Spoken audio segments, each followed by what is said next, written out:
হেই everyone, আসসালামু আলাইকুম।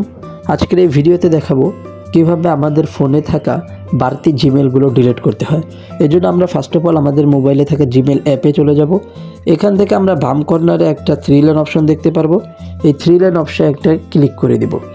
এখানে ক্লিক করার সাথে সাথে আমাদের সামনে এরকম একটা ইন্টারফেস আসবে। আমরা স্ক্রল করে নিচে চলে যাব। এখান থেকে আমরা সেটিংস নামে একটা বাটন দেখতে পারবো। এই সেটিংস বাটনে ক্লিক করার সাথে সাথে আমাদের সামনে এরকম একটা ইন্টারফেস আসবে। তো আমরা এখান থেকে আরেকটা 3 লাইন বাটন দেখতে পারবো। এই কর্নারে এই জায়গাটা একটা ক্লিক করে দেব। এখানে ক্লিক করার পর আমরা এখান থেকে ম্যানেজ অ্যাকাউন্টে একটা ক্লিক করে দেব। এখানে ক্লিক করার সাথে সাথে আমাদের সামনে এরকম একটা ইন্টারফেস আসবে। তো এখান থেকে আমরা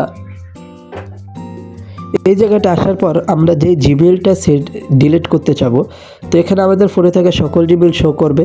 তো আমি যেহেতু এই জিমেলটা ডিলিট করব, তো যে জিমেলটা ডিলিট করব সেই জিমেলটার উপরে একটা ক্লিক করে দিব। এখানে ক্লিক করার সাথে সাথে আমাদের সামনে এরকম একটা ইন্টারফেস আসবে এবং এখানে দেখতে পারবো রিমুভ অ্যাকাউন্ট। তো রিমুভ অ্যাকাউন্টে ক্লিক করার পর নিচে আরেকবার আসবে রিমুভ অ্যাকাউন্ট। এখানে ক্লিক করার সাথে সাথে আমার কিন্তু এই জিমেলটা ডিলিট। অতএব এই জিমেলটা আপনার ফোন থেকে চিরতরে বিদায়। এই জিমেলটা আপনার ফোনে আর থাকবে না।